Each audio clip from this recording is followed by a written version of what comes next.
Chip Patterson, CBSSports.com, Cover 3 podcast moderator. Sir, I trust this past weekend treated you well. Should we begin with the accident on the side of the road? What? North Carolina football. Oh, no. Might as well. I mean, there's a good, maybe a good thing out of it. We could talk about Clemson too. I keep remembering back to what you told me.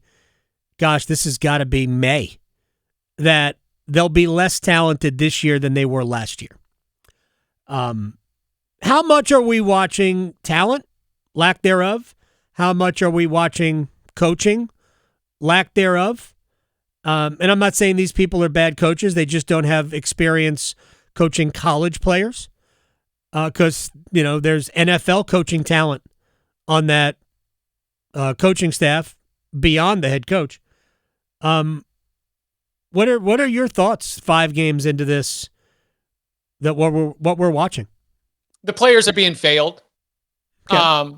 Yeah, I think that the 70 new players, they agreed to come and join Bill Belichick's North Carolina Tar Heels. I think there was a set of expectations there, and I think that those expectations have not been met. I think that the response to that can be seen with, even some of Pat Welter's reporting, right? Right. You don't get that many players and parents and people within the program rushing to go speak to the media about everything that is wrong if things are great. And there's just a little bit too much smoke for me to think this is about a few disgruntled players who aren't getting enough playing time. Right. The inconsistency within the organization is not in line with the ideal of Bill Belichick and the Patriot way.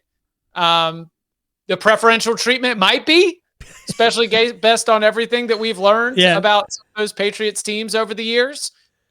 The idea that Bill Belichick in a one-on-one setting, when he's on the field in fall camp and he's helping you learn how to be a better offensive lineman, that coaching is great. That coaching is irreplaceable. But the problem is, being a college football coach at the power conference level in 2025 is a top-to-bottom CEO operation. And when the organization is not consistent and when the accountability is not the same across the board, it is really, really tough to get, 18 to 24-year-olds to all move in the same direction in the way that you need to. And because there was a downgrade in talent from where we were before, and there seems to be a downgrade in terms of organization, that's what's producing what's happening on the field. And that's why at this point in the cycle of where we have been, I'm kind of beyond the, let's laugh at this. Let's talk about the status quo.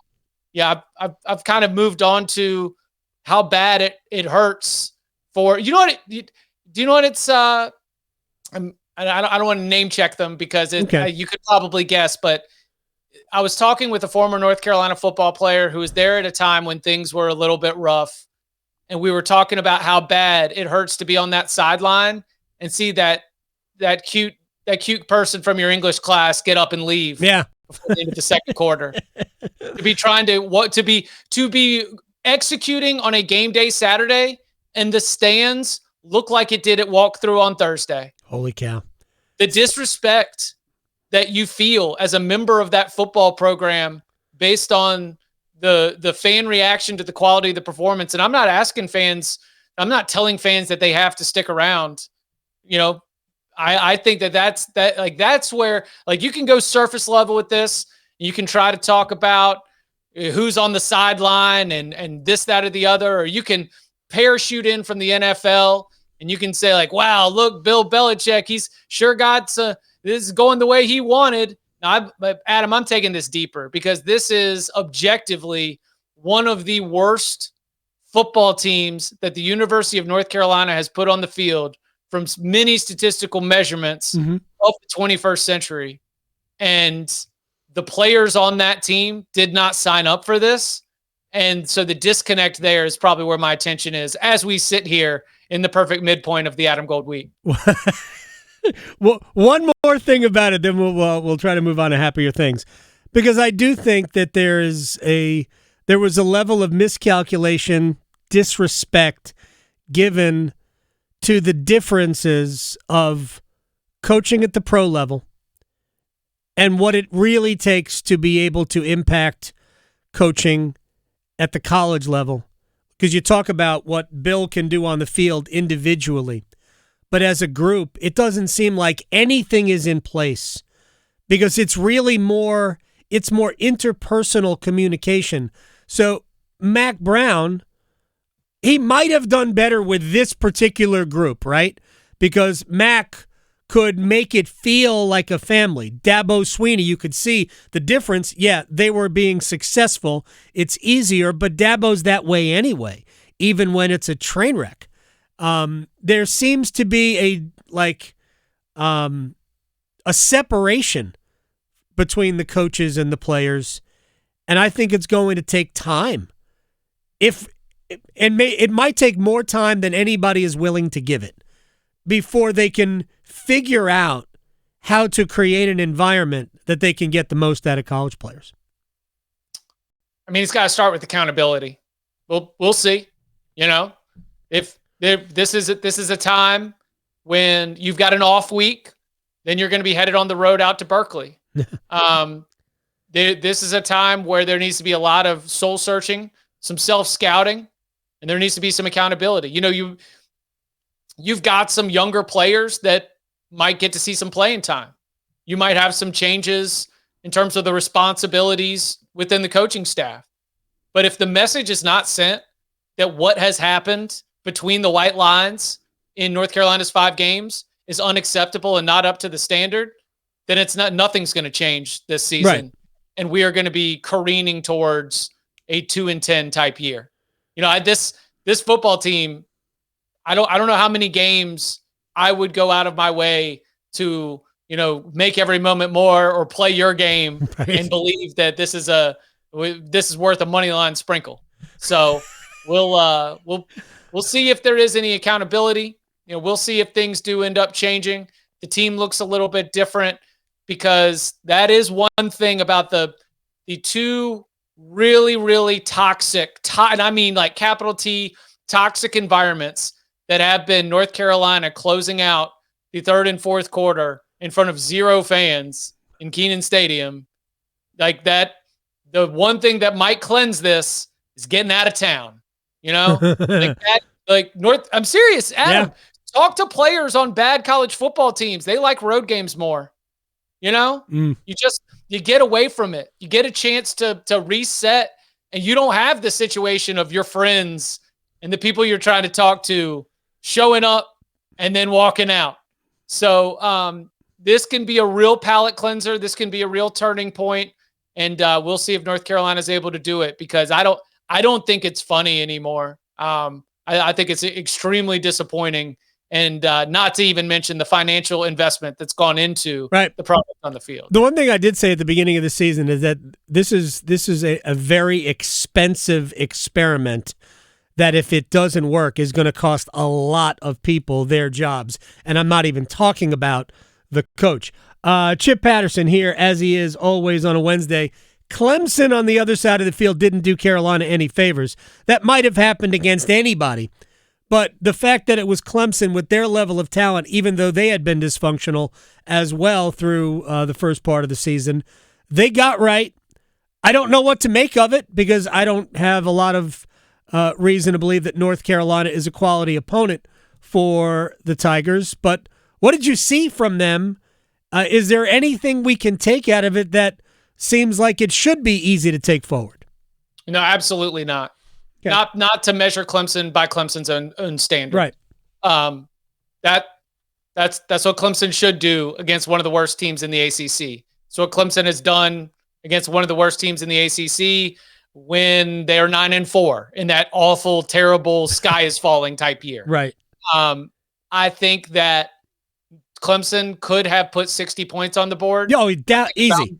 I think midway through the third quarter, I think they called the dogs off. And so from the Clemson perspective, was it like a simple check down screen pass to Adam Randall turns into a 60-yard touchdown, 75-yard touchdown on the trick play. Yeah. I mean, what we wanted to see was like down to down consistency. And instead we got to see them show out like they were playing the Citadel. So nothing that we can take from Clemson. The big pivot point for the Clemson Tigers is going to be the pride game that's going to happen against Florida State later in the year, where it is likely that both Florida State and Clemson are out of the college football playoff picture, where it is possible that both Florida State and Clemson are out of the ACC title picture, just not mathematically facing an obvious path back into making its way to Charlotte. But what kind of pride is there? So Dabo's gotten teams to be able to rally and play for Clemson before. That'll be the big test, because that's some comparable competition. Because I don't even think SMU is close to the SMU team that played in the ACC championship game last year. I'll withhold saying Clemson's fixed until they play the Noles. All right, let me just ask you about Florida State, because consecutive losses, and they were clearly second best to Miami. And obviously the bigger story looks to be, man, Miami is really good. That kid, that freshman, Malachi, oh my gosh, is he something else. Yeah. But they've got other great players, and Ruben Bain, and their defense is spectacular. But if Florida State were to win out, which would include a win at Clemson, and Clemson looks like they're closer to what they're supposed to be, would include a win over Florida, which I don't know what to make of Florida. I know they just beat Texas. Would Florida State would not? It's always dependent upon what the rest of the field is doing. But Florida State would be out of it in your mind? The win over Alabama is still there.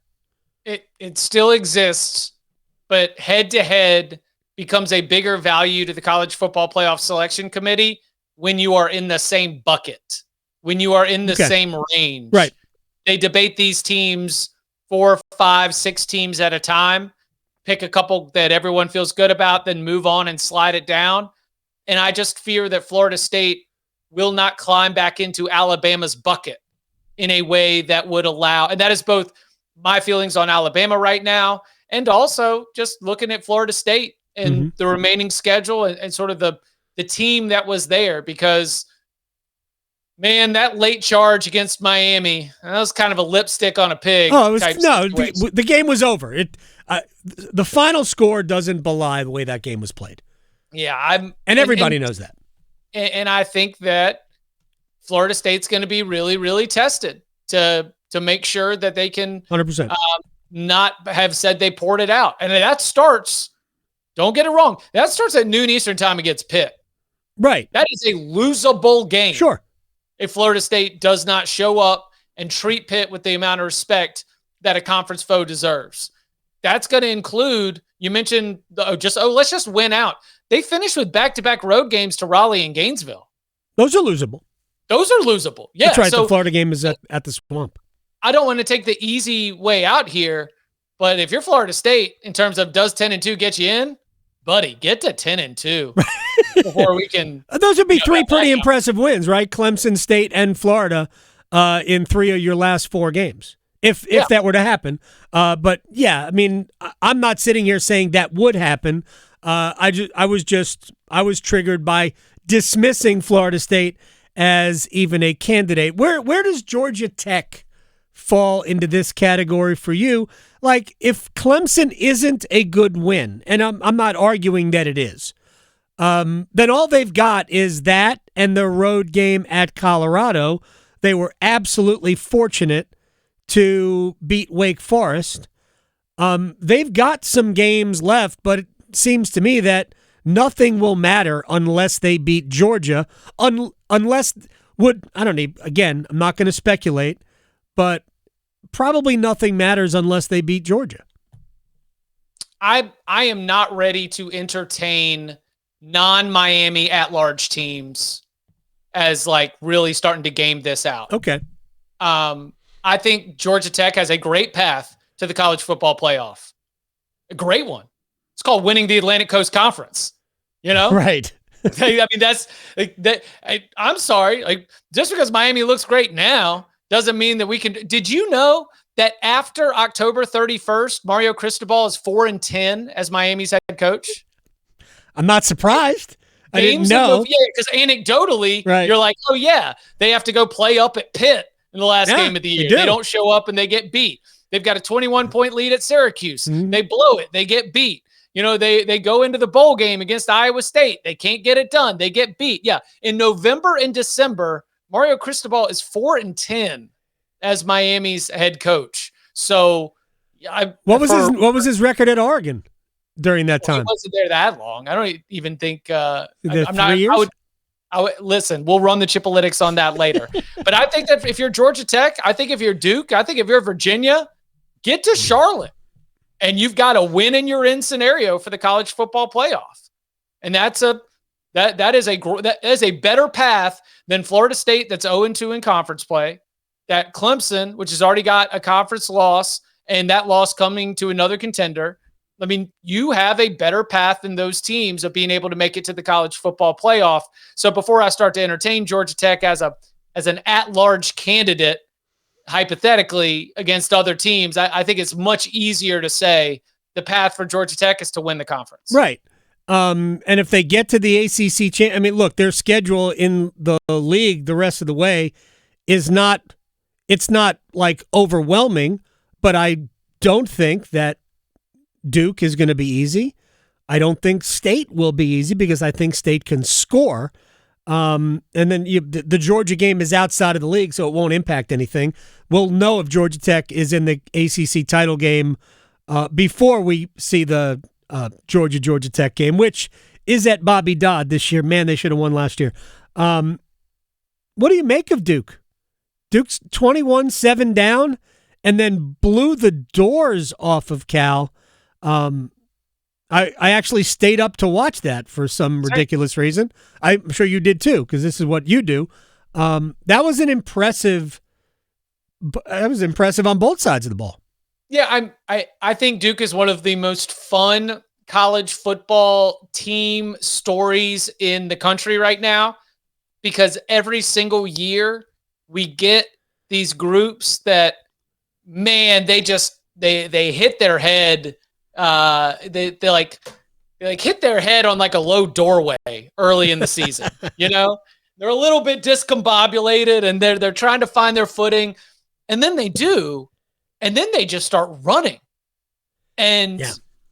I really think that that's what the Blue Devils were. There were so many self-inflicted wounds in the loss to Tulane and in the loss to Illinois. Yeah. And you were just so frustrated and you didn't let it beat you.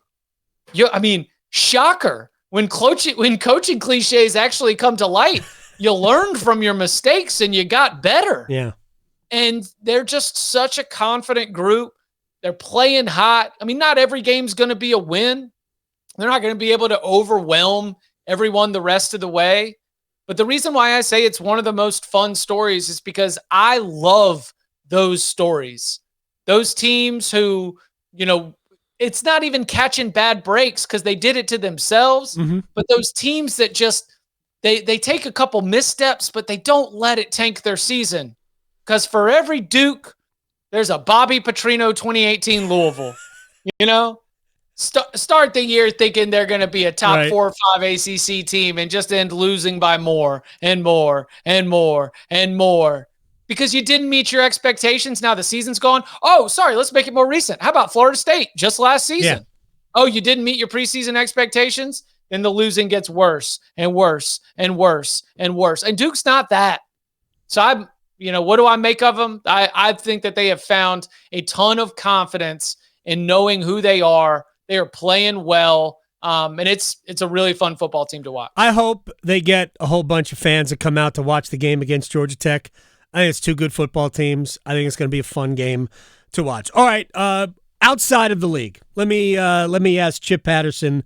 We've got a Red River shootout where the top 5 team versus the unranked team is not what people would have thought at the beginning of the season.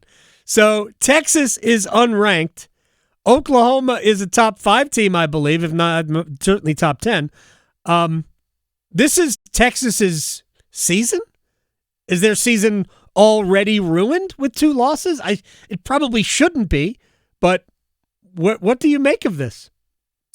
Well, to tie it back to let's call this the Mac Brown connection. Okay. Sure. Texas and North Carolina have the same number of power conference wins this season. 0. Right.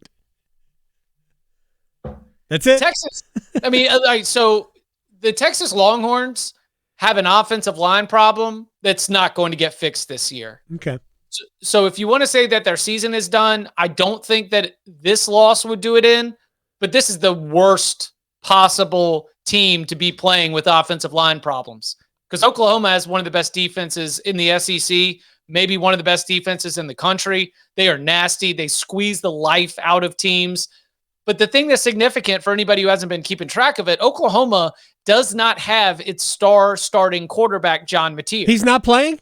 I thought he was going to try to play this week with a broken, a newly repaired broken hand. I mean, I'm not the Star Wars aficionado, but we got a little like Luke Skywalker mechanical hand situation out there. Gotcha. Yeah, I don't know. I know that Oklahoma can win this game 16-10 without John Mateer. Okay. And that losing John Mateer to any further injury that could happen to his throwing hand would be way more costly. Gotcha.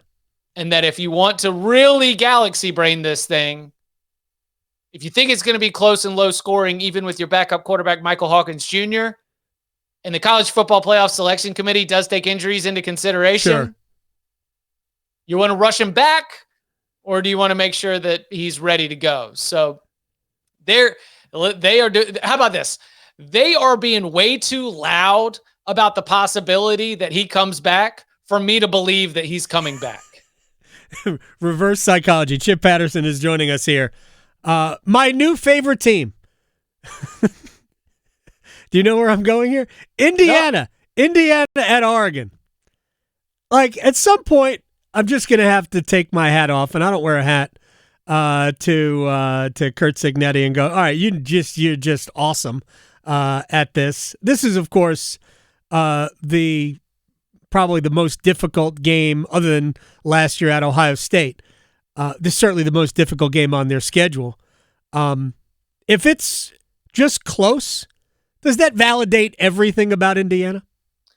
I think Indiana was validated in the way that they picked apart Illinois and sort of the ruthlessness that they had with the Fighting Illini. They blew them out. They did not beat a ranked team last year. And then they went and did that.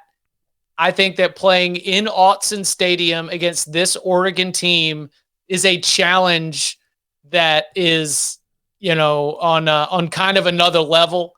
But the thing that I'm looking at and where my eyes will be is at the lines of scrimmage. Because when Indiana, we mentioned Indiana was 0-2 against ranked teams last year. But let me throw Michigan in there too. Sure. That was a 20-15 game. So they beat Michigan. They lost to Ohio State. They lost to Notre Dame. But in all 3 games, they were playing against different body types at the lines of scrimmage, and they weren't able to impose their will with the aggressiveness that they were against everybody else. Mm-hmm. Oregon, obviously, is among that very top tier. Yep. In terms of the way that they're built.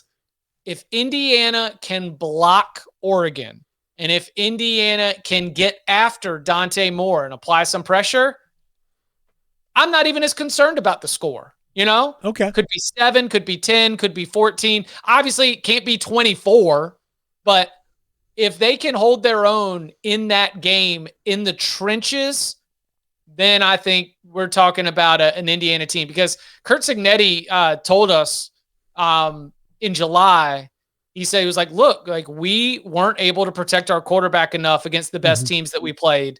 That's why we went and we got an offensive lineman from Notre Dame. That's why we went and got offensive linemen from other power conference schools, in addition to getting a little bit healthier in the player development of guys that they had brought in before. So let's see. Well, like Indiana spins Indiana invests in their roster in a way that most of the Big Ten does not. And so we'll see how that money is spent. I mean, here in our area across the great state of North Carolina, we are still very much aware of how you can spend money and not get results. I think Indiana does a pretty good job of spending money and getting results, but whether they're, top 5, top 10, that'll be proven in the trenches against the Ducks. You are the best, Chip Patterson. I appreciate your time, and I appreciate your perspective on where UNC is. We'll talk about fun things. No Carolina game this weekend. We'll talk about fun things next week. I appreciate your time. Sounds good. Y'all be well. That's Chip Patterson, ladies and gentlemen.